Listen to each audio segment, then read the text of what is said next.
to bring stakeholders together to dialogue on how to improve our educational outcomes. Attorney General will be required to reform our justice system to make it fair and transparent to all Ghanaians. You'll also be responsible for holding people accountable and making sure that the sword of justice goes after people who have misappropriated the resources of Ghanaians. One of the major tasks you would have to undertake is to shepherd the National Constitutional Validation Conference in order that we can begin amendment of our Constitution to make it a living document for the future. Ladies and gentlemen, long before the elections, we were aware of the parlous state of our economy, and we made specific pledges to address same. The energy sector is also riddled with many hydra-headed problems, threatening its very survival. Already we've been at work since my first day in office to tackle these problems. Indeed, you elected us to confront and resolve such challenges.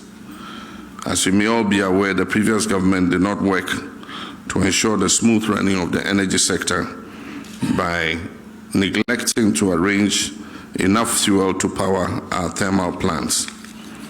This was important because of the known scheduled maintenance work that was to take place on the West African gas pipeline, which is responsible for bringing in significant gas for the thermal plants that we have in our Eastern Enclave.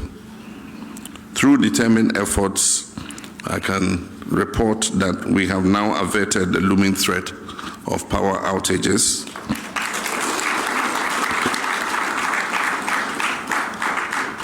And began delivering fuel to the thermal plants in the east in advance of the shutdown of the West African gas pipeline. And Honorable Jinapo, I want to congratulate you for working very hard. We, His Excellency John Dramani Mahama and Otin Nkano, Bra also 6 ministers in and Ode and Sem Ahodo at 2 gram. Program no koso ewo Kessben 93.3 afi social media handles, especially Facebook and YouTube, also live and no Kessben FM udweni eche honoma ehoso de ekoso nyina no live obehu enema and also ekoso ehonoma odin 72 dwa no na Dr. Kessel ato forcing ono na finance minister kwa homan so straight away na yene Honorable Nicholas Amankwa Amenfi East MP NDC na afi yakwa akohwe the 6 ministers aya approve omono na other issues honoma yaka ho asem. Honorable, good morning. Also, good morning. Minister no pe ho ye. Oh, nyame adon pe ho ye fa.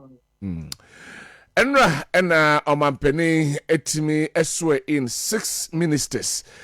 Wadama mamentio initial comment and some of mampeni edit to ho the sobriety of mampeni and some of kanye any the response of a Dr. Kessel forcing. Mamentio comment on this.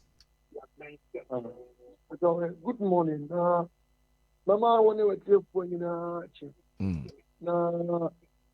Maakye Ghana mampeni Excellency John Dramani Mahama. And NDC amayu ku organ nyina area general sedun kesia dano na me region aye na to western region na me constituency area touch ni party man nyina ade addition wa me east nyina o share andra nkomodia ekoso abra ya area John Dramani Mahama or share the ministers officially into officer. It was inspiring. Now, it sounds so motivating. Emma Ghana ni biabe who say, yes, ya tuaba. I'm a leader. Na kaneno and why di amaye. Nyame abo amaye be in the caliber office. Excellency John Dramani Mahama. Why do I say so? Opening ode ajuma die finally is share the 6 ministers Ghana so ewo in tie na ya away anyway. So much my custody of my penny pa. Now I'm shuffle more. Or say, then afford to Abama. Say, Yamra Messom, you from Puntu, Emra Massitinemu. And which there, a binder da MPP a bind, the Jagana no. Omo to Abama.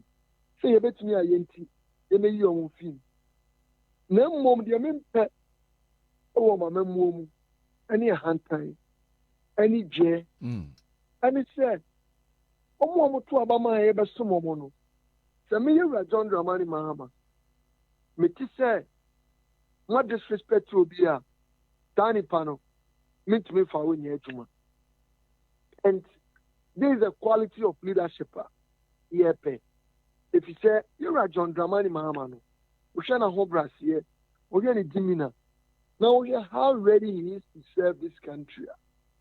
And Maya Bebuna, Maya Mayo Semono, many J, if you say Ghana, Yenya Dachi, many J. It is a promise to reset this economy. No, it's fully on course. Now, Oshe Aswa Fonswa, Yemia Dom, they were John Dramani Mahama, Moma Kwanya So Mesuma, and we are almost Ina. Fantastic. Oshe experienced, are practically experienced members of parliament. Almost all of them, so almost. So, deputy ministers from various sectors, normal call. Usha Kessben, Forcing. Now, he also Minister of Finance. He has been a deputy minister of finance before. Now, he has a rich experience. I'm not opening another book for say. Omushe and yes, sir, Ghana Bako IMF. Omba Consua, Omo Connington. On Namenka Deste Yawa. Near late Honorable John Kuma. Umbaka say young IMF and connection. Sadama, former Minister of Finance, Iraq and Opoyata. Eka say Ghana and Maya, dear one, young IMF. But Omanti, no, Omo IMF, Kessben. no more that air structures. This is the manner, Oko heading the Ministry of Finance. Of course, you're ready to Poku. Oko Greek. Experience, Oja floor of parliament now, Kasa. So, she and veteran now. Here are Fenya Maakye now, here MPP minority leader. So, who do you name say what being that? Oh, Okuchaso. Look at Yira Hini, a former deputy attorney. Now, also on the Attorney General Department. Look at Yira JJ, a John Jinapo, our energy sector. Ushe Kania on Sensem, Kania on Komo. His Excellency John Dramani Mahama. All fixed Doomstone now Kahubi. Because Amere now Kahubi. Extension of electricity to various rural communities. Obama and Fisa. Within the space of 4 years, now you have 85 communities. MPP Ben Fiam Wachi, a Kuba Kumponoa, a virgin community on which many like to cross. Now here you are Abuja, our co-rose. Name them. That's all the ministers. Now they are a fairness there. You are Mahaman appointments we know. Appointments but until said the SC woman and saying, on upon pana you know normal complaining. Yeah, say you are Mahama appointment really is solid. All right. Obiasi Ramahama, why indicate why you're ready to obey Juma? All right. And see the year to force and switching on Munina, and then Mokayeno said they are not going to disappoint. They are going to work. Emma Ghana resetting agenda, no, it's me about. Emma inflation, no, to me a drop it. Dollar CD relationship, to me a drop it. A Greek, at the honest of the Chroma, Emma full inflation, rising 52%. And sign about 21, 22 no. Also as a form because at the anibu a coupon now a bua young craft for the brain fabric chamber the money affected the city dollar relationship no. All right. It's just so far no are so good and these are strategic ministries we need it now. We also show a license and here are John Dramani Mahama and strategic with a team that may and another more year come back to do so and son of fuel. Or here, dear, and them, or share amount for a loot, normal loot here. We need an astute person who understand the rudiment of the law. No man, Raya Jumana, Mesa, witch hunting. All right. Or share your coin, it was a swami, a changer. No overhead, almost so more yakawa. We need government with a vision. On your rhetoric. No, Ababe. We share the various hospitals, and men. Oh, 2 for any that's to say. There's a bind there. MPP Abayanya. I just said, Nana, or discuss over him. His Excellency John Dramani Mahama about Sewa Afari. About the really, Manaye. Operation. Am I in a water? O Shamiami stretch. O free to Kwabena I am free. Why you're John Dramani Mahama and this year from Kwabena I am free. Do bad trial free minia. Waka Kekra will take you 1.5 hours. A bit of foot through. Yura, another Dankwah Kufa and Tunya. You see about me. So far, the other cassette, Yamia Dom, a year, say, yet to Obama, Yura John Dramani Mama within the 16 days. All right. So, what some ministers say, they should all declare their assets. We be the MP, we be a minister. If you back on film, not gonna Japanese, you know, by any day. Or by a minister, no Japanese. So President Mahama, as part of his accountability, must, he has asked them. The president has charged all the ministers to declare their assets.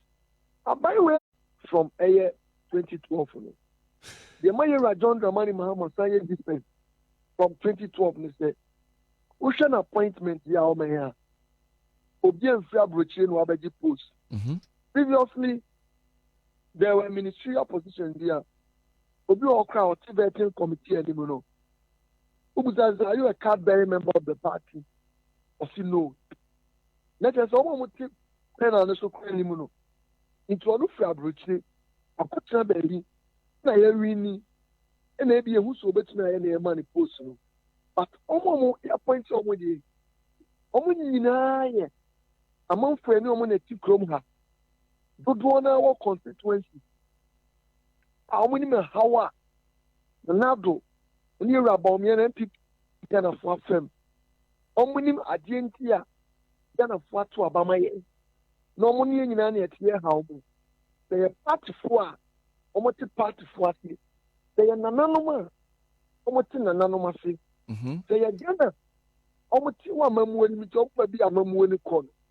No more said, Jinamu, no more yet campaign corner, anonymous of 4 and Mabunu to cost straight to me. It's in Pasana when you're to me. Or maybe you well. And then a Mayor Mahama, or you're different. Because all his appointments, as I stated earlier, almost all of them, all my experience in ministerial portfolio. One thing, okay. One thing I attack can say, Mumre Muhasio, Ghana for, and Akotoaba, Ede Amamu. Let's look at that statement now on Maakye in relation to Nipea we yomono, and ne achievement, and I say, and this wadi huna adan and this. That was it. Oh, sir, Obi Owa.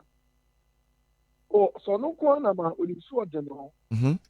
But Oko institution here now, Kushiadoma, environment in this town. It's the leadership. I am Miami Papa, former local government minister, Honorable Akwesio Pomfosu. Onoka said, leadership is key. As a homeboy, a group of pigs led by a lion is more formidable than a group of lions led by a pig. You know what I'm saying? In Preko Duru Jatebi Animuno, Obu again, HN say, Jatabe Bra Preko Deni. Ebina Yera John Dramani Mahama Tupon. Nimpana Oba Somono. Nimpana Wahu Mobo, Tabakana Mamuno. On Nisu and then the bind at Spain. The Ghana for can say, when they president they will say na ho brase no any fluke na me dia just amrana Oman inaugural speech was swearing in no 7 January no it was said to a colleague MP say and then a GMU it's the time I saw hitting another hand ma ewiase nyina wo say e ka odi abeja Ghana eni almost 80 billion dollar na oba santimem say dollar no boy dey 3 series 8 pesos no since you almost here call 16 series as our no grace draft speech no aduma account inflation ni ade you Mahama to keep calm or the almost dimina but so one year person what ben when na ye aduma kakra so hey the nipa ben na wa ben nyame apeta na ya ho brase you can talk of JJ no boy kopuku of the rest of the men you Abuja so omona no nature no omo ye humble no omo say humble leader only be aduma you John Dramani Mahama all right one area me pese ye hwe to trusem ene basabasa ya abba after the election no ho ensensem Mamint you comment about that. In Msenka and Nay NDC na babedi aban so but most of these retrasem are attributed to the NDC party. Meaning what you say about that and what should we do? Say betimi averted that situation. To some people, it looks as if say one more omoye sana they are being treated with kids' gloves. Meaning your opinion about that dear. William before we know, Yakos will be to trust him. Yanko Bobby, Yakos will be out here. Yanko, you'll be seen a German. I will say my buying our band. A idea and yard papa. When he said, I don't see His Excellency John Dramani Mahama. Young kind of this share your own. Just your boy say, and maybe be a acostono. Say, yeah, police for Omoye Shimu, Omoye Shimu. Na Obibia Sabi, and Rabba Bonnie, you won't talk on and Ranya Juma. It's a idea, and ya may find to advise to say, then I am sure from the Enya, but say, the man paying I have to Abamano. Obashe, they must say, Juma say, yeah, dear for your mind of quality. Obey. But what did you say you handled the year? Has it been handled well? I want to say it has been handled well, Papa. Say a buy a penny on my penny or about what upon them. No taxi security for someone you do. She compared the see a year MPP. Nanado. In many a time I don't like comparing idea any. If you say a bufum kuma, you're fumuya. That's a catches you're too very Oman Penina Sue Yankasa. A year 2016, Omuri 2017. Nina and Bruce, Soba Kaina. Police need Penina no Yanajimo house. Nanado, the office, Bill or T. MPP task force, look for Bruno in police uniform in that table. Present Nenefia and Casawankase. One of Kumasi. Yanto and almost task to be borrowed court. Judge in here on him. Umase, so now a country region, when you're not but we're looking at say that electoral violence in Kronenberg. Do we have that political will, say NDC, say MPP, to tackle it the way I was say tackle no? I don't know, sir, maybe that make us say, yes, it's me in a and the air cost so in ye as ye upon them. But ya name your empty before so by some among of them creative picture say, almost we have now. Young Fumunja into every picture when I hear Samia who could catch people say, take position. Office our call or bar for almost flu. Maybe I'm taking position that NDC can't take a position illegal. You may take a position in the with a legal meter. Meaning say you are John Dramani Mahama, dear Limono, Obashese, Sadiano. Obi CB, anything what taxi police, say, the civil society organization nanano any part manankasa no you say na ya to aba NDC every kunimu NDC betra so nyame ya do me betra so ache aye den kra na yen transfer masabi ewi ase mawiye abansi san bepa. Honorable, thank you very much. Thank you very much. Honorable Nicholas Amankwa, Ayamanfi is MP, NDC Dimu, and RTC and Dinkom. Straight away, Sakwa Homana so na Honorable Michael Edu, MP for Forikrum, Yako Dinkomo, Afa Sansem Koya ho. Na yetie omonsoso, opinion about the ministerial appointment and approval. No, I'm fan say, aye, yasu omu in and kroniba na fe yahwe. Electoral violence and so on sensem na private jet ho sensem no so yedi eho enkomo na yaka ho ensem ewo ha what say Honorable Nicholas Amankwa kasa ede afa ho de esie no do say esi MPP mu ba omo so ma take ku ho brutal omo fe ni agro kwa yanko ne Honorable Michael Edu eni nkomo ono MP edema Forikrum impesua so na yenkohwe ono so ni views ewo eniema mfasa currently ekoso ewo mam titu efa ministerial yadi yasuomu ini ene jet ho sensem na fe yahwe electoral violence. Honorable, good morning. Good morning. No pay me so ho ya no pay. Ano pay nyame adaro ma me ho ye pa na mo so nyame adom ye ho ye pa de nyame ase. You say the say money so atete mu kakra. Ai obi ani so atete no. I mean abani mpo no. Na udi wie so a difference na ne de hin. I said send all kind the power of arrogance there. Obi o ha sebe oba be di minister yi on hold position bi da. Na obeba yebema ni police ni odi na chi ya ma ni car or cover be a minister or entitled say be a motu be di nanim ni ade ebedu be o hwe ne kra o kotani officer on show ene niam bebre na ma party fogu afu na Ghana fogu afu ene chese emunsam eye bebre ebedu be nipa na adwuma o ye no ebeye bebre enti say time no ebi ne ho so no enti ebi pene no munya na ebekasa wo fe ne kra onfa ohu we nyina ye eniema ewum enti nipa ne na futo na ye dia ma omo no ombe manage omo hu yi senia enkobro omo so na me mre bia etwe meka bibi se aya na ye pa enkofo so omo kudi ministers ni positions dia ya na me pese meka ho nsam ntem because was so ma omo the benefit of the doubt na o ma omo mre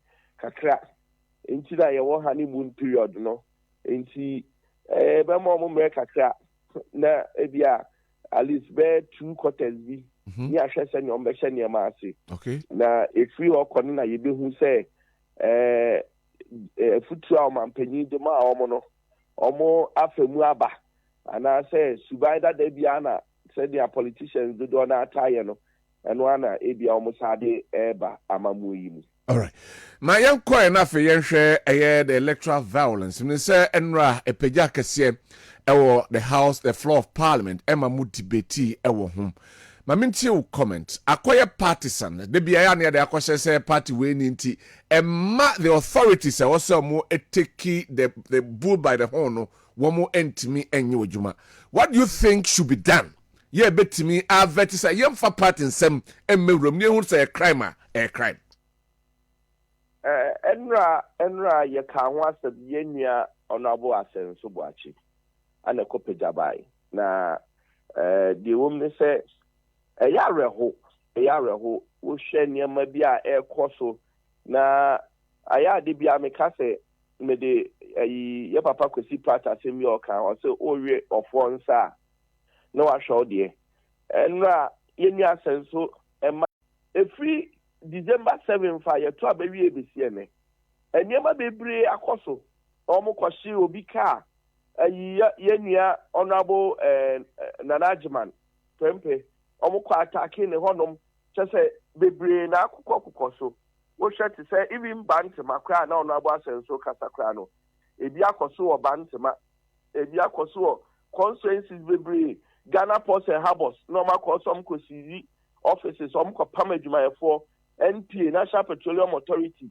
Bui Power Ghana Gas Bost Cocoa Board Tema kyɛ wodwe ho a wonti asɛ sɛ yɛnto aba enye ya Ghana adwumayɛfoɔ nkrɔfoɔ akɔɔ sɛ yɛkɔpam no yɛna yɛaba ebi nsi da mani fie mi hu bi da makoye adwuma public service men no, but is it not wrong? Is it not wrong because the adwuma shonsa yes sir wona hwema ban bomra to wodwe opposition ho at the expense of the nation? It is wrong, but so when ya political will now or my opinion beka se kona kwaye na sa wo suma police for and na soldier for no mo na SMBC they will hold you responsible. Okay. Say aseme or oboase mines. O share aseme or oboase mines. Soldier fire doma ko go so omumbo Anglo Gold de ho ban. Anglo Gold da mo munyina mo kai se egu ye. Ana ye na otekokọ so tumfo. Sorry ye Kufado apel so. Ena oma oni Kufado kasa ye no mo ye ya Anglo Gold. Investors adi sika be shame Anglo Gold that's sorry. And the soldier for ho ban chance me si wo ho. What will president communication or the buy? Or say Anglo Gold for why would you adwuma? No be aba so oba be ji wadwuma fi wonsam na wo abo ho ban no ye wie ya ye se wa tua omo prepare ne ade ne fa ho ka ne pa o ma chew ohu enti sisia no police for nimpo no sa wo di omo ko na wa nya political wo no I enforce omo I empower omo say ye tamochi mun protect na mun hwena sa de we etu ntwa police ni Ghana police ni bi okobi eso said the Juma, I was so about the Juma ho by. And see, Adia you hear the political will. Okay. And yes, sir, ye be ma Adia ne bedru baby, yen to me sano. I say, yenina, and one day, me Adia yam wa cry media houses are, and they almost set a yenyanum kutupa. E can some omo say munkwaji Anglo Gold, munkwaji way. Oh, sad ye way be na media houses be here with Rwanda. Rwanda and Tokwesi wa. Omukunku nipa bebre. Omusi Hutus and Tutsis. And a munkoku way, wenum ye cockroaches. Omunye nipa. And uncle Fossa and Sekai Koku omo. And a media landscape, media obi to meet that radio so. No one born in Sremaka Bibi, Egu nipa so. These are the things and the Minister Saving Media Commission, DJ President, I did we see a maintaining and Sunday to or call UK landed on British Airways and yadi. Now, yadi, or Mampeni presidential jet no, Echo Kusiesi, Echo Busumi in Wachi, Busumi Wachimuno, almost says Yamaya Kama, ain't he almost says area norm the buy any day. If you some the bear, no, now or Mampeni Kufadu did to crime. Ana Osama Osama yehu say eye Omampanye Kufado nimfie nwahwe obedi nyina no otukwa wo Ghana bebia inside Ghana and even West African or chain uko Air Force aye will be a friend communications squadron omo na share jet ne so or chairman omo de ho assessment aba wo yo Omampanye a wo pay information free communications squadron one day pay ometi akacho de bi omo jet no nipa guard jet no ometi akacho say ene jet betu etu ana entu enti say jet na entu jet da yakose say ye no akofa wuni a private jet ana ode na ma e che say wo no o mind de na yesiesie ai si ono umpese obeyusu upese si wana essay na dia yesɛ so ni say ye papa John Dramani Mahama abo ye vice president ana Brian Hunsen ba ya ne ekoto jet bi okodi ano e de nsem bebre ba ye ye mpese be kwa akoye se ye presidential jet ne ba be si wa na asai onyisu na fe ya sa de bibia ba parliament say ye sa akoto jet foforo eno de bank ye nti ase na de ye bompa ye ne se aya na ye ne amanyofo no ebi wo ha ye hu se amamu na ye gu no your money ye inti na yebu media anka mi hu se boni bia ni se president ebenya jet papa to them. Nanso ono ani nsem ne nkofo nsem amukai okujetu ablakwa ono abokujetu ablakwa nsem a okaye egu akufado ho fi de ni mu nyina ode baaye efe akufado tu ni to pe no de ne flight itinerary nyina atudwa a ode gu akufado ho fi ene president Mahama baaye ondi afio ondi bosome mi ensampu anu wa sha te fa private jet enu ya o tukwan enu ya wa tukwan bim o tukwan wa fa presidential jet na koye ohun ye presidential jet na si on wa fa anko ye bi se ma fa omo se okofa commercial flight ohun na ye bi sa say time na presidential jet na say no se Kufuado na ni nua wo private jet anka wo gidi so onisi ko be yisu a anko be yisu anko be yisu enti o man no ebeye ye de say jet presidential jet na say na omampanyi betrema tukwan na atolya nkyem bi akosi eno na ebeye ye de dabi enso sabre ni ye twi Kufuado bo so sa ene ye say vindication is the womb of time emre ba ye no afena no kwani pie a ye nyina ye hu se sa president Mahama ono so presidential jet obeti apake akwa eye private jet foforo e de etukwan. Honorable Michael Edu, MP for Forikro, Menano Pay, Kessben Dasi. Mr. Medamasepa. Right. And the Honorable Michael Edu, MP for Forikro, and I what in income. I'm of a house straight away now. In some year, in Pennyform, you need 2 day. Ye no so mukakra. Na, you're over. Ote, Honorable Nicholas Amankwa, enka. And I what Honorable Michael Edu, and so enka. Ni nyina fa enema miensa the dika approval of the 6 ministers no ka honsem said yehu a new John from the old John na afi yete Honorable Edu so enka efa post election violence no ho Honorable Nicholas Amankwa so ekabi edifa ho na afi the use of the presidential jet no so mamiti over so your appointment there I wouldn't say much kind of kese the Yehuno and Honorable Edu Kaye no. The other speaker don't so kind. To me no ye de mawa ya na iti wakasana hobrasieni ni da so ye de ewum. Pa. So we free President Kufuor Breso zero tolerance for corruption at the air no. Ghanaians should be what? Citizens, not spectators. About to say nani da so wum. Say omo pese ye nyina ye boa no nom de ahoprase so men but umdi ade koduru ba bia keodi na asesa nipa su ana ade na woni pam bi mu nipa bi mu nye nipa bia wo ha o skapa so no bra no ho ase oda fom boko odo bu on so a na ho brase nyina ne se dwete ne nyanye den emaye ti ase opese ohu obi suban a aha man skade to me okay sikani to me baby a na hu ne suban pa yi okay ndi ye hu no on the political divide se nipa no de ahobrase kasa na o kasa ti omo ahomaso no o ma ne sa to me ni sikani bia o so no so de aye dai epi ofa na onwene say what happened during the election no epusi NDC for say omunyina yie say MPP for so sa chese pusu bia John Mama was contesting for a second term obi o tese president o lose election by almost 1 million. Okay. And then I catch an MPP for. I catch them so Tikakunyano so na wa mro ho ase a. Na wan ye de Ghana for pe. Na akoye hwe no ababasa. Ghana for 20 hours. Say no 20. Yes, na net NDC for ye. Onkai. Me kai pa. No ababasa. Say busa say ene Mahama ni kane Mahama no difference wom. No me say na sase nie. Ene hu no sa. Okay. Na do ba no se try me abrase na odi meko ne kenke pure water nyina wa anombi kalipu nyina anombi e ko wi ase o ka kire kwa abrefo sei do say wa wasem ene e wa kokuru obi o patch o se try me no sanity okay so nti me de me hunu se de joma ma sase asem ba ko kan no a eye me de pa se wo se wa obeye disrespectful wa umuade na be kaseti o hini bia na pani bi no any who say Dankwah, your job is on the line. Yeah. You pursue a cracker whip in that direction. Okay.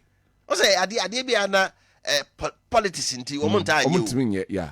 Such an catcher gun of when I say because of this misconduct. And China may you know. Yeah. Yes, sir. So kind Bible. A bra pay yes to quite a smart for no a Bible says a smart for in a DSUH will be a dinocre. Banania Safira, Omuko Chatrono, Yakopon and Peter so, Echo Masuma, Omumi and Nuna would the same day. Okay, I was a who can Asafunina. Yeah. It is a buying a ba. Now yet it will be a co Kenya Mouse and Yeti or Hinibi, and now a cover been a mouth for coca, a cocassin when be a chama. Let us know, say no. Said I can't say a bain mono will be a own muadie. None the Cassani and Sony Biano, also being it, no.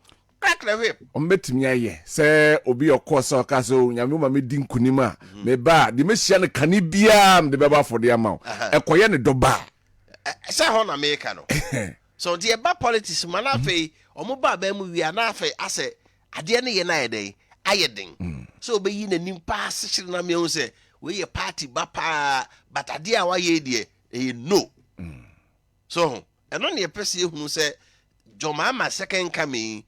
We had run chairman no say ministers no still or exceed 60 ministries being your deputies. Who to say he mean business. Near Bresse this time round or by any maybe. Ya dear me moding, said a tune for catch Nanadons and another baby our dream. Pessy can't find ye. Eti, but ya dear that you knew a Ghana for bed a boarding. Okay. And then another near Bembu. Ghana for a bed judge say a foot to her, another man or no. Or the year 20 ever kind one. The percentage of Mahama said I was sass, you know. They said, Nra, with 2 or more for can, some charms, we key ministries. Moon Henny and Yeme ministries me exceed, mean say, men pay disrespect to be any, I don't know. Ed I said, BBC, I'm here who said he meant what he said, as some more kind or kind or do a sebe and answer no can for far. All right. Also, violence in the America can was and no one and not honorable Maakye do air cano. The IGP no kill this all IGP. Hey, Dr. Kufu Dampare. He brought sanity into the service. I say, none may be an acane now who say, oh, what answer so. But I say, no, that's why I named Dak IGP. I quite actually for 2 reasons. One, we should say, be a I can't quite bet I say proceed or leave. And the air I were home my IGP when they say, oh, so apa.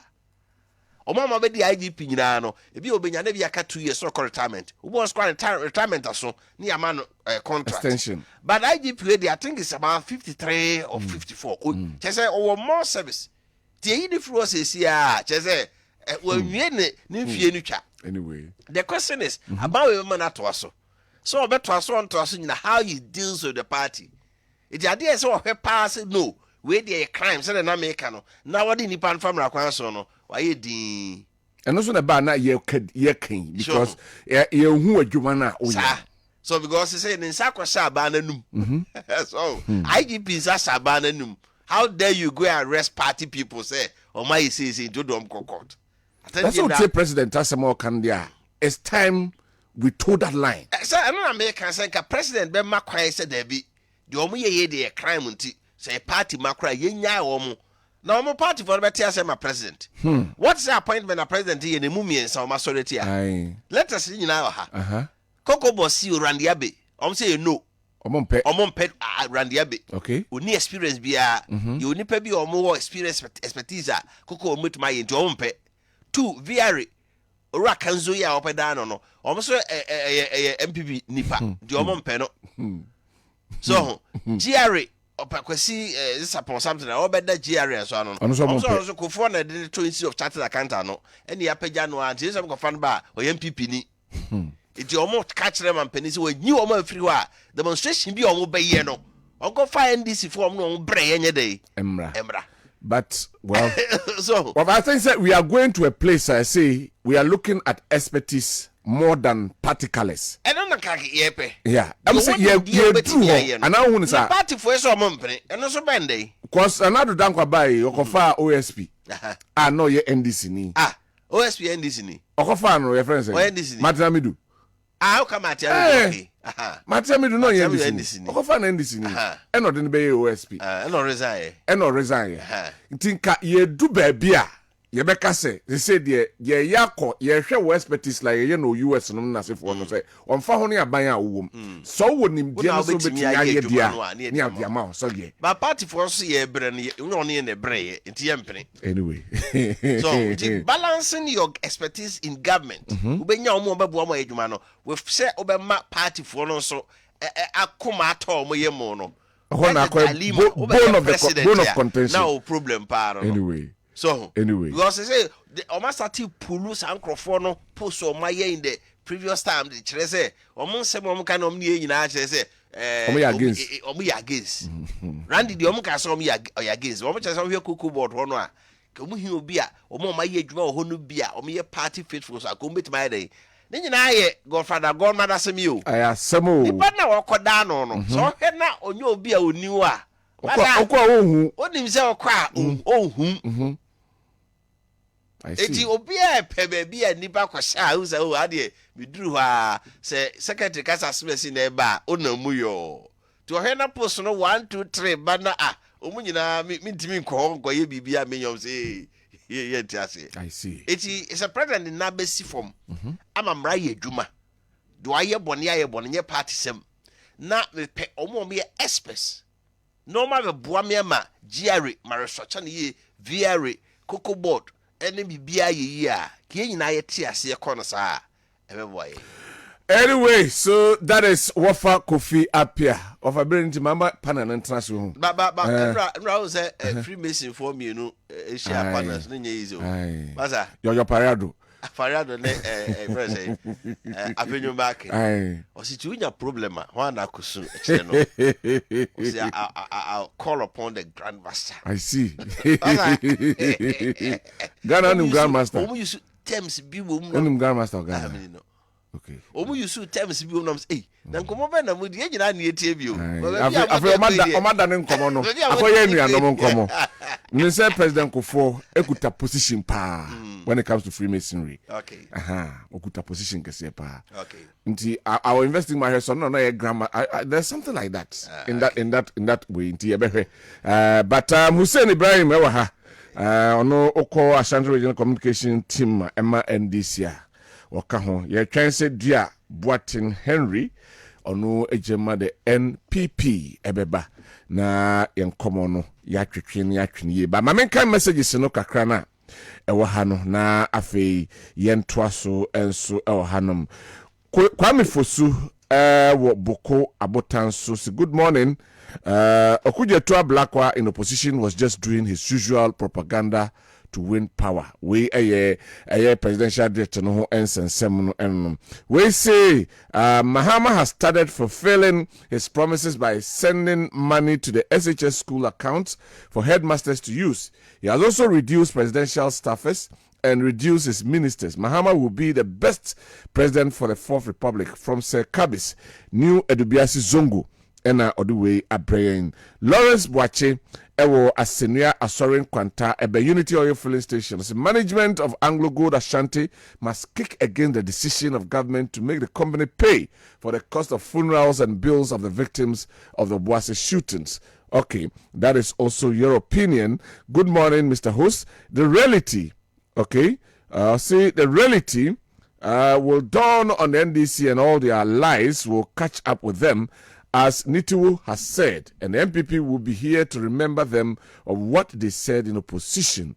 We enso every Felix Kote and Oduwe Abre and Anopei. We say Komensa our Dome Kwabena Pillar 2 Dome Kwabena constituency Pillar 2 no war.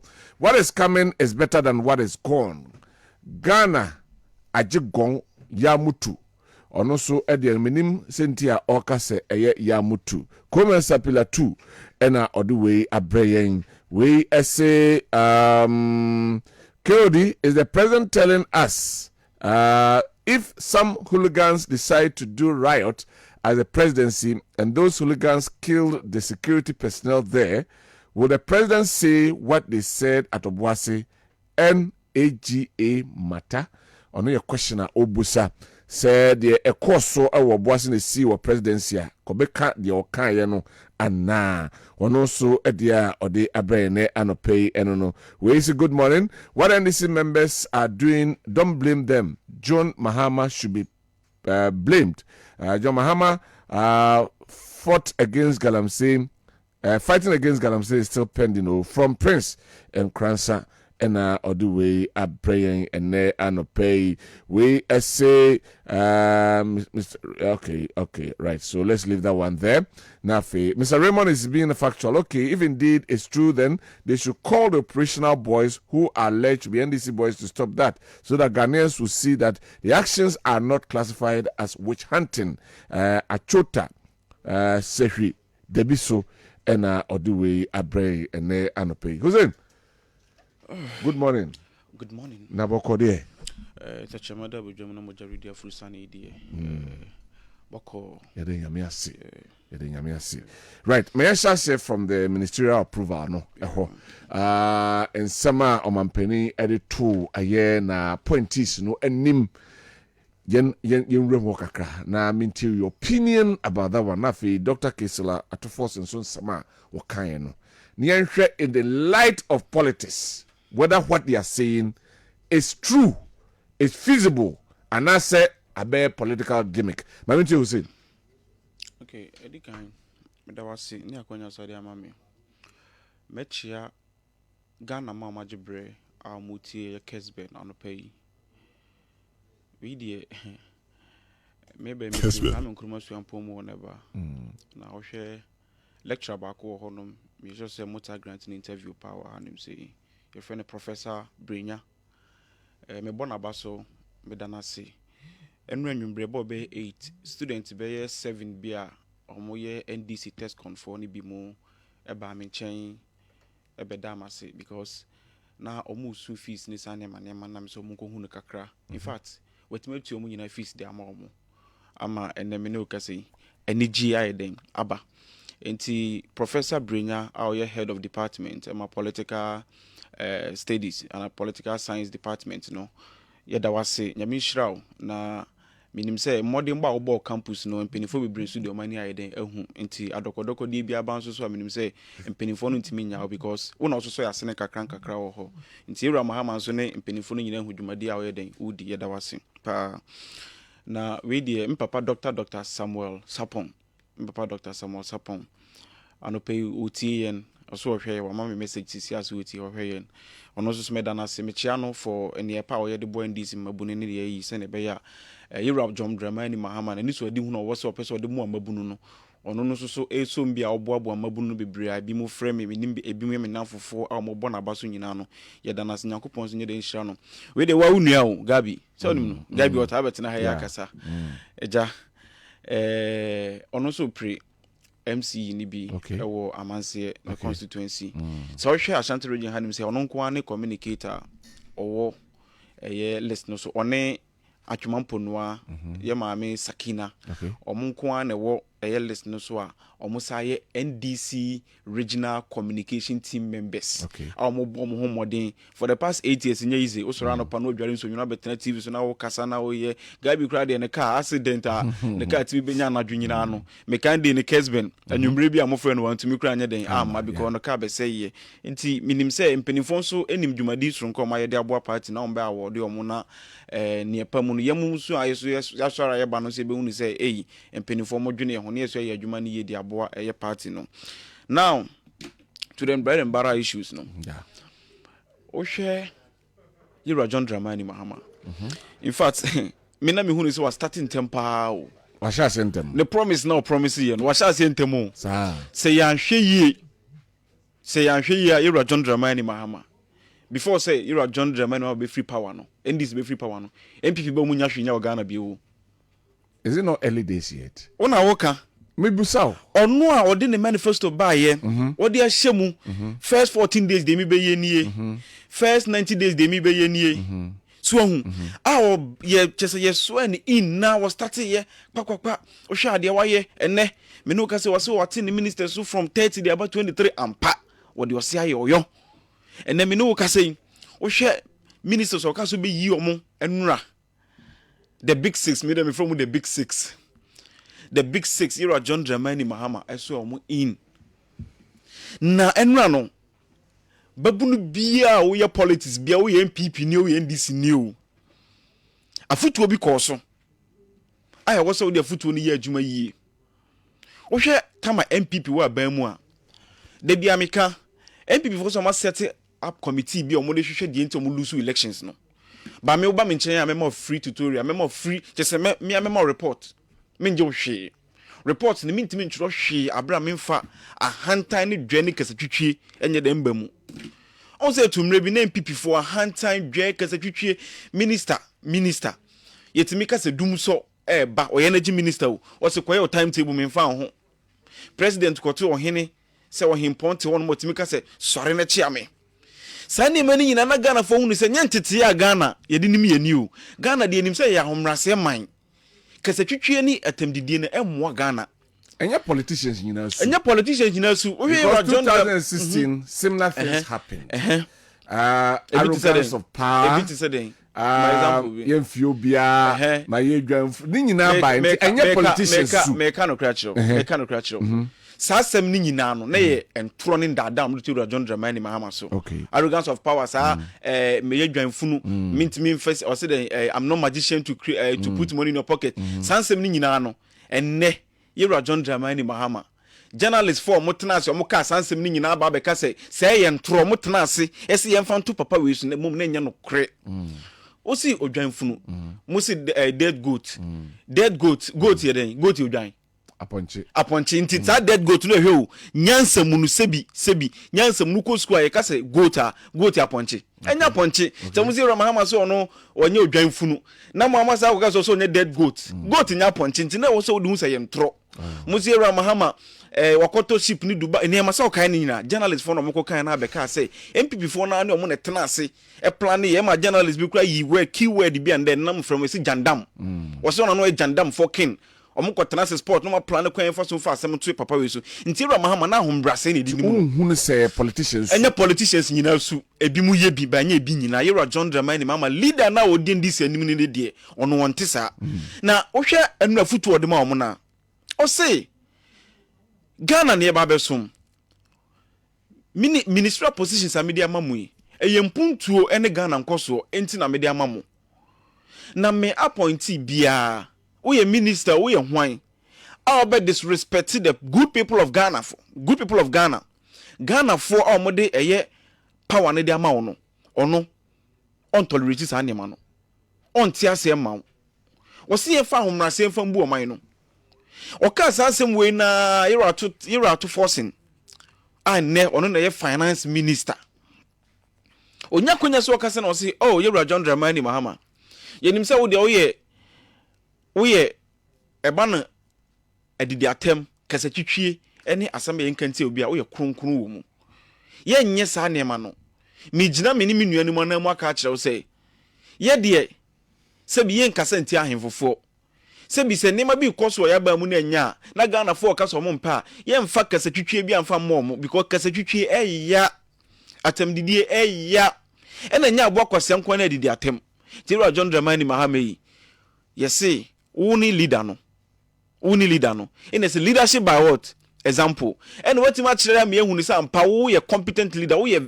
eba ne humility a wo ye beacon eba ne se kasatwitwie a unimi ye Yero John Dramani Mahama ye ba be yeden ye ba be di wona momu there is no way abu say minister na say appointee bi akokuna be ayeden akasa de etia party no enti me hu ne say menua MPP ni a ote hanim say eno ote sasem na ni soye because hu say sanity bi ba ye political system ni mu no because we democratic dispensation mo aye we sisi ya sane man must be get rid of our political space mu na ye magana for no nya inclusive because ebasa omuntu mi nkasa look at these headmasters and then me no ka say Yero John Dramani Mahama serem se jata wonam Haruna Idrisu so Haruna Idrisu na Yero John Dramani Mahama so abeka me ate ase say 200 million cedis eni release enfan nuane enfan ko various senior secondary school feeding say the be man be nya biadi by ban bi de na nya sa na no mo yo enuane a spy ena no mo kofa be repackage e de ma yema so mundi Yero Haruna Idrisu so wunim so ono no eba no student activist we very or very very very very proactive mu enye ne no start ye ohwe 97 mu nyina o sorry get fan be ba ne sa ne ma nyina they were part enti wo so ba obe on cap e get fan na nkofo we cap ne na sika wo se de infrastructures de bo oman no aye mfa nye infrastructure obe on cap no. These are the leaders that we need. Enye leader ono no ba odwene ono nko an na busuafo ho enti me kama Ghana fo hunu pain e wonne enne Kessben say Yera John Dramani Mahama, the only thing we need eye mu nyina mu inclusiveness. So who say bibi koso na enye ya o de brana beka because we journalist crampo dia ye be protective so kan mu nua mesuale ni sa nema abra koyi sa da na ji da nema ne ba ya do na enye no kre no o hwe the way Yera John Dramani Mahama se born ho ban okay so no ankasa betina social media say Yera Mahama protecting ye ba Yera ko for the koyi na so dwan ko South Africa o enti journalist for ne mo acquire base mo betimi aiden I express mo views headmasters for na mo school ma muntimi nkasa o kasa na se wo Islamic Senior High School o kasa na se wo Prempeh College o kasa na se wo wasa ye be transfer wo e de wako school bi a sebi se o branch free o branch fa ka kwa ho a o be drive be 3 hours mfutukwan 3 hours no do school no Yera Mahama say ne mo nyina mo ka ho bi enti de enkoso yie wa ban mu bia no yabie suggestion box no de amamo enti mu nyina no mombra na meka bi na mfamboa na so far so good the best ministerial appointments are in the Fourth Republic akoso Yera John Dramani Mahama time. Let's wait and see, time will tell. Mamenko na mema Henry Dua Boateng akwa Henry. Yeah, good morning bro. na boko there Nyanko Pandaruma. Edenya ase Henry Eka MPP communication team ewa Ashanti region eho. Henry, you hear the approval of the ministers in summer president Eddie Tudwa the responser Kessel to Forsen Eddie Ebaye no ni enhwe ebisi early days yet yenhwe politicians with musuano no power na mu ya power drunk pe na afi matiesim na sa ho brase ne kasa na ye kama manfo na ekọ. Should we see same? And I said this time, NDC is say free. Whatever happened in your government, Mamintiu. Muni amedasi. Nama chia yashafo ni etifo. Yeah. Na MC Shaya chakakra. Na Hussein so Yeshaya chakakra. In fact, me commend on any team. Say about media space na. Say NPP ne wini ya I think senka commendation so become the communication team. Yeah. Chionu being part of the NDC's communication team, I would say Moya Jumapa. Even doing someone mukeka nyina no afei na eyi ni team akoma akose na yentro. And some mesa. You see minu ibo Auto Force indeed. Auto Force on the campaign platform said say na now do near large Dr. Amudu Baumi and mini kukwekwa for. Isanse I was a cocoa bag and get a ton of 6,000 and over. When the reality dawned on him, Okotena the House of Records, a honenya antise, nenye the usual politicking. Okay. Yebisa no say cocoa price, saying we say is equal. He said obe consulted the appropriate agencies, you meet with them. No more kwanya mo de befaso. And now they say who say there are agencies motenasi ebobo at the time I was campaign and I'm said the leadership of those agencies no muti any ballot paper suniti he never mentioned them. Okay. But he went straight to Alhaji Dr. Amudu Baumia said the beya obekuni hu fin sasa monya aji akunya no ewi and na reality no abamesre say ye hwe ensemu a a course na de Hussein Teha Kenya His Excellency John Dramani Mahama Ghana omo ma betena akonwa ne so nyina no ono ena obi anim se ne kasanye de Samum. yes I didn't ono no obi anim se kampoa I will forgive Hussein per the name meaning the background but I will forgive him per the name Hussein no ebia na onya akani ba watena ha ne wo no ya ha ne wo no bibia yes and I make say yes say oni emam unocratic ba kutimi twam on be drop on na o ma sesa ntokwa afo aso you ask why The other tells you say all nante kran and nanti and no didi matem. And now didi atem. No didi atem. Or the casa or the casa no. Okay. Yes. The way you see here and the nim kran or the casa no. Ghana for and for that matter the good people of Ashanti. E demand ya kwan ne ade. Anyhow our mind is equal. Omampenye sisa machines egu kamu echo every constituency. And no more all born say yenti obia. Or say a misinterpretation. No. A misinterpretation. Na makacho say. Say unim ebebua. Menso metibase. Okay. Untimi maka memu. Untimi maka memu. The emphasis is on akamemu. Ema tutu nyumbia wope. No wabeka se bia DJ na diko shemanya sanete. Na one yanya yete ha na ekasa. No ni Ghana for na ekasa. Okay time there was an issue I think say Honorable Kennedy Japan statement a bar mountain so na yeah back and forth CID friend way omampanyin kofo de na no tun bi omampanyin kofo as a statesman omampanyin kofo watena akonwa ne so bi pen omampanyin His Excellency John Dramani Mahama at the time that time Kranos I mampanyin also the bulldozer and the beku an ant or a mosquito. Okay, so why are you using sledgehammer? Also, or the bulldozer and they never better now. Ebeka asem fofro, abetana ha ebe polish it. Say Mampenini he walks the talk. No. O Mampenini time wa Odi Mampenini he said to his appointees, say ma obi accept a gift. The emphasis is on gift. Me ka we actually say Mampenini dia wo be okano enye no no yo. Don't you see him as a new person now? I don't see him as a new person. I don't see Mampenini. You see, seeing somebody as a new person, no, entirely different from what the person will be doing. Okay. And until a more journalist, more can say early days yet. Early days. Say can early days can you might be a better because yet Anna. LGBTQ plus something. A wholesome. A mampenny, as they say, your mampenny, Sabrano mampenny, dada. His Excellency John Dramani Mahama, the then candidate Mahama. Kase, and near ma dodo dear be a be free baby a bentin or mampenny for aduntim fanisa and kosekrata and waseno. But you see, a blood tables ne tene ye no say.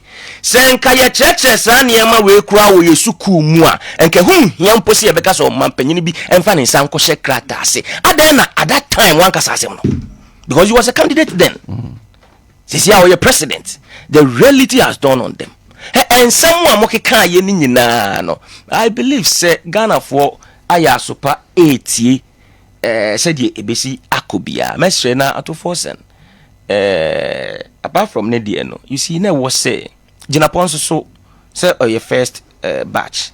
Yes. And then you see na oba affiliation na okasa. Some of us na yeti no till some time any giant. This man on a campaign platform said say energy sector debt a 12 point something billion Ghana cedis. Okotina vetting committee the House of Records. So campaigner. There are certain things you say. Reality no so bemwa. One say ya. And no obi ti wona offer we no wakase oye kwhini. Oye kwhini ne nye akan kwhie no. Ya o ka odin tro ana say fantis ne ka say udi akwhie. Yes. Okotina House of Records. Also, the energy sector debt is 3 point something billion. Meanwhile, on a campaign platform, only Musiano and Mokasa, journalists, more friend on money in Dinkoma. What he says, and they say energy sector debt or no, or see if you neighbor. Now, 12 point something billion Ghana cedis. You see, I wasn't right from the word Gunka, to know all J. Or Mampenina Semono, Atuyeno.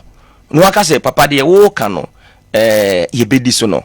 no I can't check Ghana for say nuntina me set example say on a campaign platform I say cocoa bo I was say a year 6,000 and over, but in reality me say me nimbo I was say deje until some many the appropriate agencies akotena se akodin komo ne hu the price of cocoa kondi kan fa asem no embra then jina ponso nka sim. Can't we detach political platform talk from governance ankasa? And I say you're married to no. You see? So what can you mean? So person will call anymore. There is always a DBFN history. Okay. I beg I do. You can't do away with history. Okay. History no need a time a whole year campaign no. And at the current status and you say the akunyano emawa. You have to marry the two. No what ye the echo. Said ye Omanpenyin ko jina campaign platform so Western region. Eko kan say Omanpenyin na do Dankwah Kufuado. Any Alhaji Dr. Amudu Baumia. And many private school owners. The emphasis is on private school owners. Because there are giant buildings and depending because of say free senior high school no and cover private senior high schools. No, ama schools no egu. Obeko school ada inti ono ba Omanpenyin a ade a obeye and say private schools ni nyina no odombe ba be ka free senior high school no na aboa ma ya make a very good use of omo buildings omo see when the minister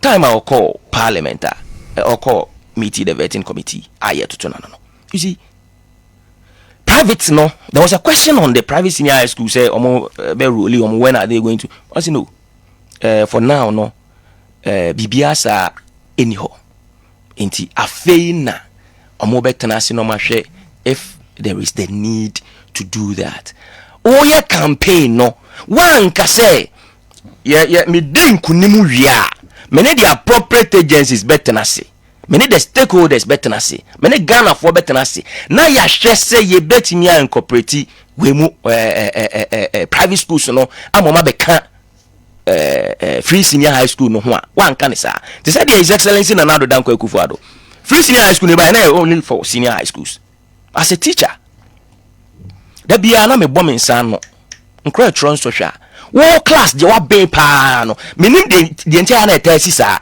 de wa be pa na be pam school fees that wo bom nsan utimi tu botum no atua school fees ama abofra no or the started senior high school enko ano or the cultivate okay send them senior high school but yes some rain e dey cultivate or the cost them so what you say and this one so born to announce say all the private for be can one I say expansion no na ekoso but then the reality no e be drew one akasa no you are telling Ghanaians say afeni ye kohwe nkrata mu akohwe die wo mu enti at the time na wo born to ano then na wonim mo kran so dey mo you very fortunate His Excellency John Dramani Mahama eba positions e wo Ghana nyina wodi bi pen I am telling you say every document I want every ministry time na oye candidate na owo omunso ana omo yes a campaign no ono abo ato force at the time no na oye minority leader every document in parliament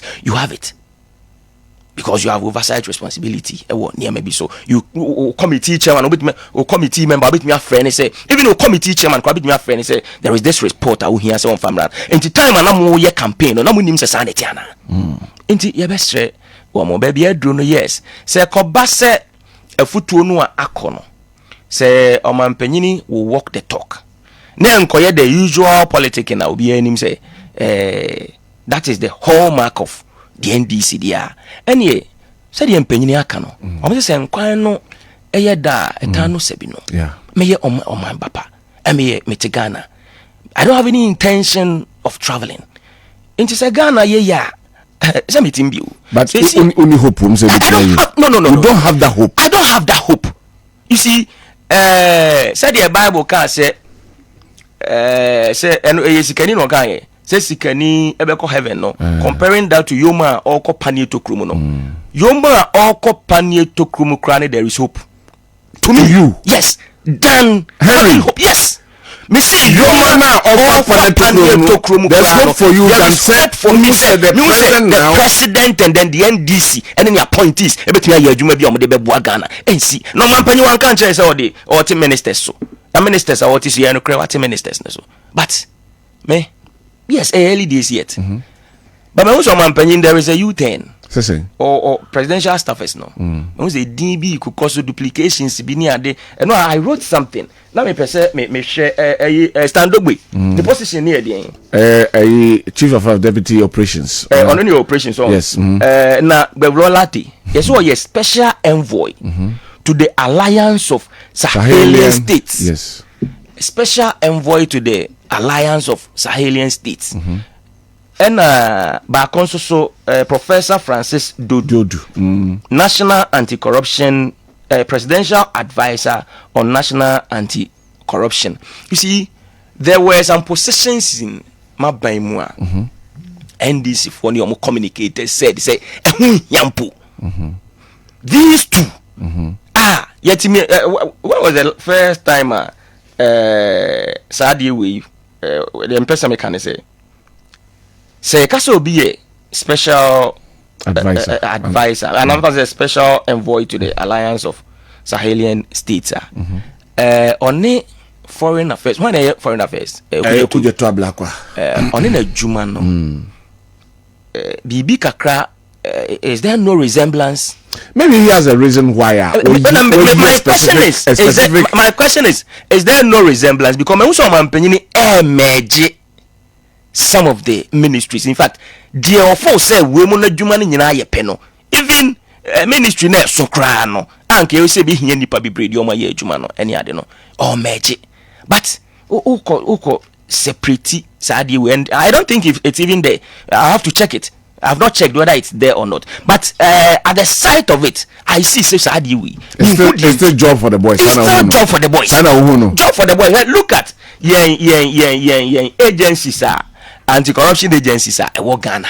And for Mampenny Kras, Shemukena, Mampenny now, as I Shemukena say, special prosecutor, Nasio or the Bayer Juma, on be making sure say, a bit me Juma Buan. So, anti-corruption agencies, we have more. So, what I say.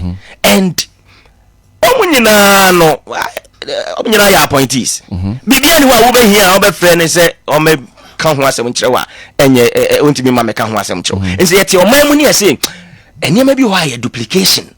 You see, be a map womb. What I'm saying is, never be a duplication. And see, be born to an occasion. Oh, yeah, dear bass. This near money, ye bet. Ye bet boom. Net me abua. Now, you realize, say, and what said ye, it was a equa. Then you ask yourself, say, yes. Yanko kaidi o mampenyi kofo kan say onti akonya so a wase munko ba mampenyi mahamade.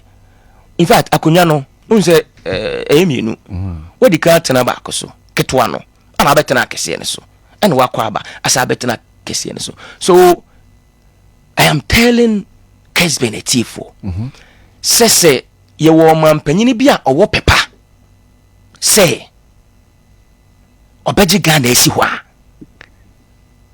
Miniti woman penini His Excellency John Dramani Mahama 60 ministers see and one or so way. And see what is your worry? Because another rule a friend saying conflicting rules and as if we we have robbing Peter to people. Is what I say. Oh, ministers need to met it Sonia Day. But you see, and see presidential spokesperson and is our deputy presidential spokesperson. Is that not the case? Nimino.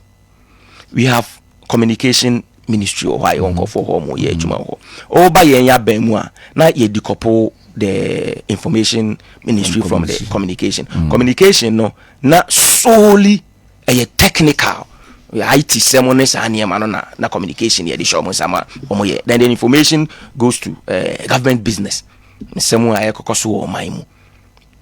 So now so man panyini se oyi o kan mi enu aboma na waka abom no communications ministry over having deputy for spokesperson for Omanpenyini no. I tell you say nisika obeje eniema obeye yakoye the same as even having the two no yakoye the same as having the information ministry. So in a way, yeah, job for the boys. What change it?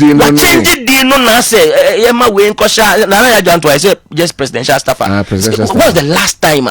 Yeah, many presidential staffers on air. And now you said that the Kratabia crab will say, Minia, oh, your presidential staffer. Just that. That's his style.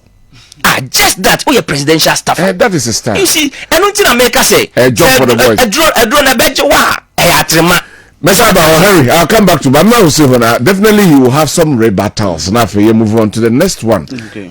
Hussein, what Henry? Also need to deal with. Yeah, also communication na MPP for year omo the co-position no.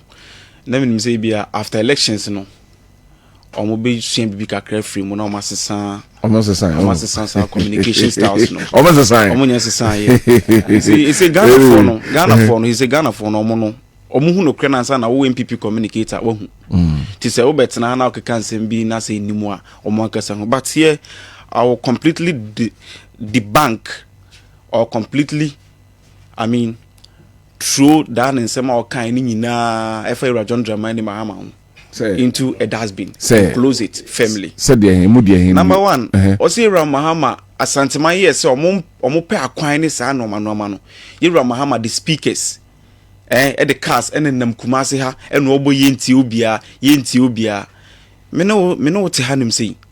Asantema Mabuno. Asantema ma menem ne papa no mu asema mutie nti muti asema me nua be make no kre enya no kre ye wura to kokko so na me de manu si ma bona na din me bona na din dia nana nyankwada ye wura to kokko so e na all ye program e no wo bon nwum ne wura mahama ba ho e no ne wura to kokko so esa wo hwe sa video no ye nti obia please keep quiet ye nti obia no it was you wrote to Kokoso and your program near Ramahama Raho, and you man no more born on here Ramahama, you wrote to Kokoso near Ramama Desire. So, don't go there.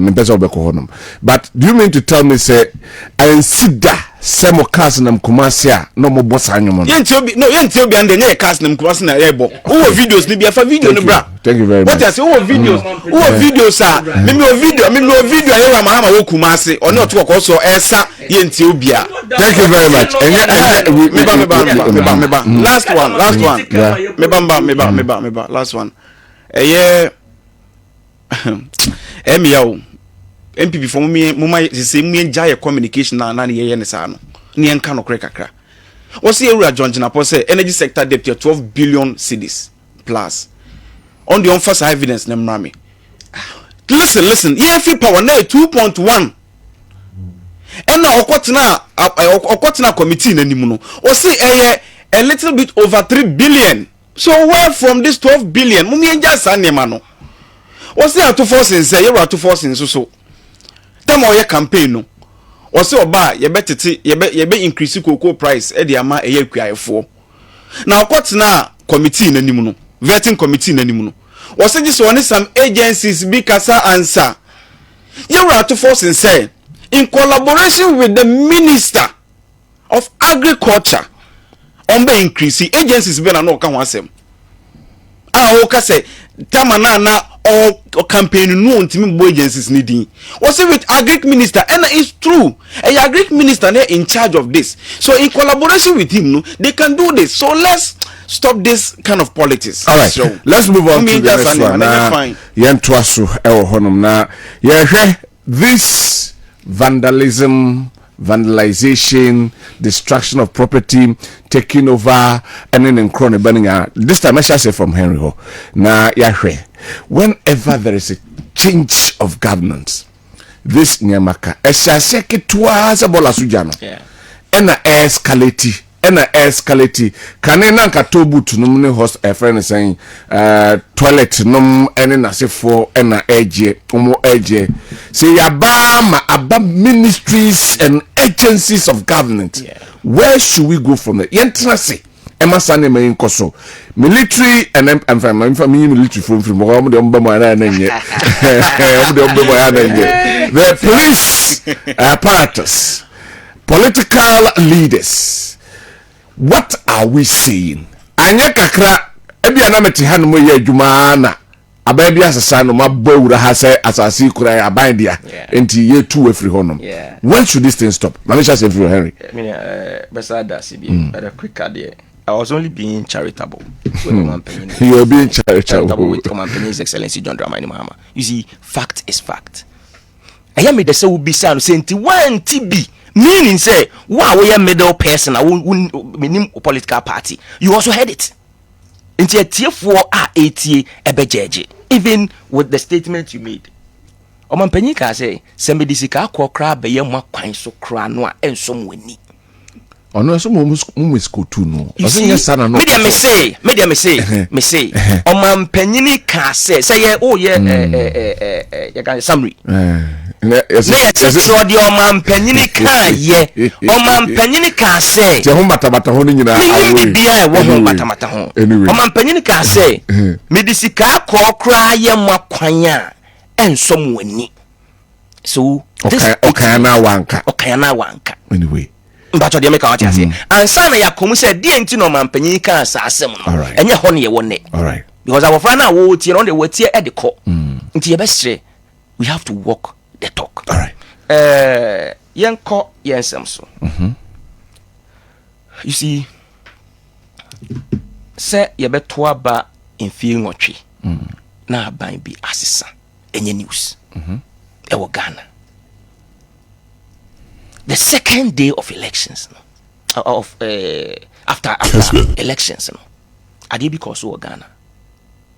I think I was you commended His Excellency Alhaji Dr. Mahmoud Bawumia. Ayen tokwa yem fan say ayen tokwa ni yeko. Yes. Many Hussein, we are not fighting. But we be baby I say so about power until opposition no funa edi so they say funa edi you know about power and they say drugs we are no fast anyway for yourself sa no mo yo nti mutu na mo konto kwa mo kokwa I think yes Alhaji Dr. Mahmoud Bawumia okay kan ni ema nyina bo ma ohun se Anko Yama the New Patriotic Party. Obejim. The year 2016. MPP kra ye niam abom ai hu se ye din kunim. NDC kika om niam abom omu zo mo din kugu no. Still. Oman penyina mekasa. So what you say? Enti o hwe senka 2024 yi nanka Alhaji Dr. Mahmoud Bawumia mekasa ye na NDC ye wini MPP ye wini a denka clash no kabe so great inti se bibi anto o my Ghana breach ya mo o my Ghana yemfa sedama Alhaji Dr. Mahmoud Bawumia se obeji to mu ntem na obeji to mu no the so collating centers ni bi ma some of us are belonging to the New Patriotic Party ka say the next time you best stress member say if yeah say next elections we are going to win 2028 because akonya na yede ama NDC for no yesi wa bomu na kire wado until the omo beye no e na be kire but you see Hussein talk to your guys Mr. Money omonkasa esan say abai beba aban beko ye wo office bia eye omampanyin na say bowdin ma wo kotena ho die o yeso omampanyin bowdin ma wo kotena ho bia ye bia no omampanyin e dey communicate any 1 week yeso ani in no e no dey communicate e ba abonten majority of them I koba say omo de yehwe MMDCs momu nkwa adwuma other appointees momu nkwa adwuma board bebre dissolve board nyina any ade board asemi ya mama kai say omampanya ya appointment bi say oni council of state or yes appointment when and say in consultation the constitution says it should be in consultation with the council of state central say acting no acting no crown say say subject to approval the constitution makes it emphatic say The appointment will be in consultation with the Council of State. And so if there is no Council of State in place, you can appoint. Yes, appointment. I just say subject to the approval of the Council of State. Letter na odi mani pakro no mu no. So the oye ne sadia then enfumso bia eni ho. Enti me stress yen kaka ye ho. Enfumso de ebi oba bia. Alright. Na yen kɔ yen sem no so. You see enche bia na mpo asante mantem yemfa eyi enhya ase ayensu ano constituency NDC for say omo no madi nkunim MPP for say omo no madi nkunim the middle person here EC obey declaration an asset of the state yakwo twaja atum ahye no EC office ewa yenso ano ye twaja atum ahye no state institutions National Gas Company, We Power Authority, National Petroleum Authority, that is NPA, and the Ghana Ports and Harbours Authority. Nanko for abwewura ho hwe no muntini se meme office na unlawfully o enter na there is an iota of bibia wabeya se medi dwuruma ni nyina hye because there's been there's an intruder. Yes, enti meka se wona wo be say no. Okay. Document bi ayira wo ba ho na be fa koye. Wo de we ade ni site. Enye se me MPP ni nti NDC fo na abo awura ho ni nti na me ka no kwa but e wo se ye de oman no adwene no e wo se koye tim. We should be patriotic citizens. Not going forward yen church ye mra no. Yen church ye mra no ma ye hu se so ti officer wo ye show ya o tablet si wani mu. Na nkofo abawura wo de nipa ba akopɛ kra na wabɛyɛ kikri na wo de tablet yi ahyɛ wo bag mu na ukɔ be call police station report say omo on buy na wabɛfa tablet no kɔ bia Kessben eniema bi kra wo so ɔyɛ papa you may think say kɔ abonte a ebe say Kessben be kɔ abonte enti huzen mu na wo say mo advice mo nkɔfo no your tax. Did they have that political will to do that? Yes. That political will. Political will. And one said, now, there was a making sure sending call for Koyeno, only say political will. No, I catch him say, Minya Gidio man, Penimus of Egana. Or fine of I said, million, I'm different. They know the Soka me and in far. Sabria Yakasi. Yes, and no many who say she war. If you did be no catch him, say, and nothing to a better. Was that not your statement? Yes. Okay. So what I said is a baby because na anko ya yen tia kunya no subim. Ye de o man no ahyemonsa. Enti me as MPP ni de. Senka me betena yi. Enka me soja agum se munwura office na munkodi nsemone. Na bia se I am not saying say bibi boni bi asi baby. E bia bibi boni bi asi baby bia na yen kata so se bibi boni asi. You see enti yesrem. Monhwe na emwa again. Yenhwe oboase die ya akoso a ede nipa akon atoi. Yenhwe appointment kra uzen constituency ben na omsi omu enya appointment yes omu enya appointment omu MP ni appointment. There is no constituent ya boni din ade ensu din ya ye bubo ye mu bonwie enu ti ye basa yo within the party. ABC Ashanti region eh omo party office satan na general say dinketia na mse waba be meeting na yamwa ponkomo nyankopon fa of yamwa kransie ene na nakwesi mu ne other party members no mo etuo toto ye ma nipa wuye ewo NDC party office before the elections sa de no na akoso a na afei so na campaign platform mesem abuno no this I've been a youth organizer for 8 years. Me person can be the regional youth organizer, but I catch me some mention. But youth organizer no me catch almost there be the age near you. Time bound. Anyway, time bound. And you know, Sahani Emmanuel, Ayana. How do you because of time? Say politics. Na opinion bi ba na o ka kire o se Ye wini abanwa. You say ya. You ask yourself, say, Sami Demfi, appointment in Edumano. One could be CG premises be out. Otini baby, love was why Juma.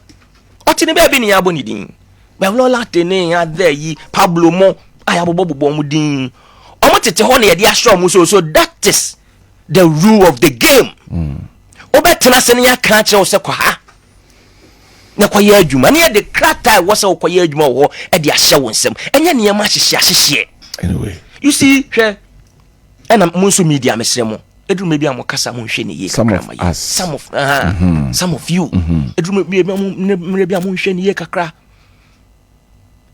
se a journalist ebetimi aka se obi concession sa concession no record show this was published in 2016. This was published in 2016. Obuasi Miners agreed to relocate to end standoff with Anglo Gold. How many Anglo Gold for nya issues no? They come by and say Anglo Gold for crying. This statement said almost 60% of omo concession to small scale miners near dia omo Obuasi no. Omo ebenya baby edijuma. They even demanded say baby asika ne hye no. Emu want Anglo Gold enko to amna no nkofom no wo mo and Anglo Gold did that.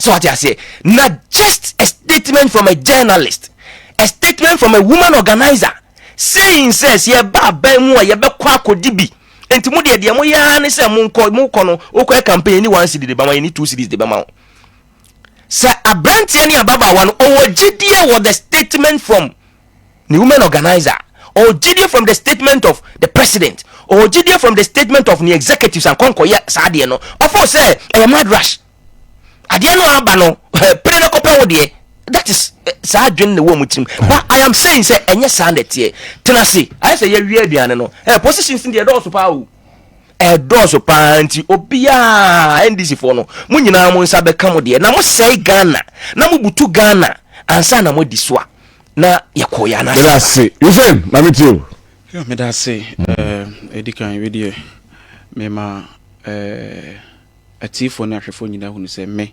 ametui Hussein Ibrahim mene eniema na ekokokoso after elections no say obi be kwaku ra office bi or she office bi o tutu niema agu me position ene say me hu ne se bi ataso mu and baby am dey fa me position eye leader yedin yenyina yedin achi eye His Excellency Yura John Dramani Mahama. Osha 10th December 2024 after elections na almost started somewhere sane mana no buy no beka say NDC mabunu munyai sane mana moye no state properties na mo send munjai sane mana nti so osha sane mana ekokoso no nyina no. That should tell you, say John Dramani Mama, no political will no. So go political will no support Sunday man and kekoso na. Ko betena sidin, yesi penyinu so entrefie ma sidu anya den. Emfo. Sa time na Ayura Akufo-Addo na no ye president. Ni enyen so Ayura Mahama in. Na penyinu entrefie ma sidu afo no. Ana se penyinu entrefie ma enkware na nka no. Ye ka na nkanwefo a ye kan ne ka ho. Odi biom no kono na. Me kasa yo betima. So asma me ka frambos na me le to a. Enti sane ma na ekoso nyina no. Na yesre say NDC for mabu no mo yes an no ma no. Minim say Ayura Mahama odemra ena ye adwuma. Se hwehwemu bia kosi say abrante wei opanyini wei na yes an ma na Ayura Mahama no nsinso man sa na wa den waham obema mra na ye den eye adwuma na oman no ajapade a na ye hwere ne sa na mani nyina no ye nko be fa so de be ya e be serve as deterrence to others ebi nya den ensida na meka mo what ne say Thomas Hobbes o ka sem bi o say every man is enemy to every man. Meka akosi say oboase issues here ebayi na minua Henry na o ka journalist for masem kakra say some of more journalists for no me media and communications so no sensationalism need those things and I'm very very careful about those things no enti na o ka kosi say some utterances be a media for ni bi mu ka no eya na omunhwe yie eya harsh kakra make us, and that doesn't mean say mene yera Captain Smart eya adwen so mene na mienu nya den enya adwen for sansem ni bi na esi ye no.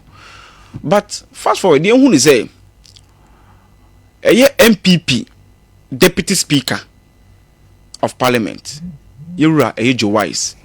Ojina Parliament House say soldiers for Mugalam say yes, na munya de den shoot to kill. Shoot to kill. Bonutu na kunu. Sa some ways ye betimi aka asam na meka o.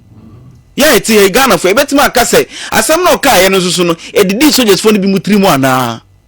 Once it's bad, it's bad. No matter bad. Where it is coming yes. from. Yes, so me person me come because condemn me some journalists, we should also condemn some politicians. Okay. A bit to say MPP Joe Wise, as I'm not kind, meaning say, Sassam a diabitrimu, just said the Bimusoka say Captain Smart and Semino, a month for Mote. Obwasi foni bi mutrimu no enti mesra mo sane ma no se na bi ebinsi bio no journalists for a measure ways almost kasa no na politicians no so ye hwe the way so ye den yes kasa Ghana bakope. Are we not hypocrites? We are not hypocrites. Ghanaians are hypocrites. We are not hypocrites. Are you sure? We are not hypocrites. Are we sure say they hypocrites? Hypocrites. Influence be. Influence from some group of people which say mabo bi dia mo. Oh can say influence from journalists na ma Sunday man see ye. Me so ma bo second deputy speaker no Ejo Wise ni din. So senka sasem no kai no that one rejuvenated, that one escalated. Some of the people, it was about galamsey, illegal mining activities. What contest and yes. Which okay, you know. Yeah, no. And also okay. Some recruiter also. Okay, maybe Captain Smart so no contest under which asema no so kano. Say be a come demo dia mo so mo kwam na mo kodi because ade na mo kodi already. Some of those na be mo komu ekodidi already. But not sometimes only so enye say nyom dia me report am atete cry say ho na o magija no wa even galamsey ni bi ekomu kra timi kodidi. Sa na me mete no me ka atesem. What I say, but one of work room on the name say, dear Etienne, said the make out say. So we completely debunk everything. Now, I can say, John Dramani Mahama, and I say, Minna Metino, baby, say, John Dramani Mahama, and I instigated this kind of thing. Said the bear, a babanis animal, and I can say, it is not true. He has put in place some pragmatic measures, and the Minuka say investigation, at the end of the day, no, you be whom baby are assembly free, na ya pay. Medase maybe na so na yes sorry na afi sports jumedi na babet ma mefa ntu ja say nyame aduma memenda Kumasi Anglican Senior High School, our new headmistress in the shape of Madam Rebecca Tete, an induction program no beba so Kumasi Anglican Senior High School. Nti ono the first all students of the school are omayin so omeye headmistress of the school. Nyame adma memenda an induction service no beba so. Meda Hussein Ibrahim ase na mada Duaboatin Henry so ase some buy na yedi dwumadie no ema no eyefe. Kuya PC asarbedi akon na dwumadie no esi ni meti. Wafa Kofi Apia wote nenka bidin ede Kwabena O Dankwah initials ni KOD. Yes sorry ama sports crew no aba abetwaso na omo ede kick off omo de sports dwumadie no ede abrain enso ha midfield action ho dwumadie no ede abrain yakramo nyame aduma yebehia bye.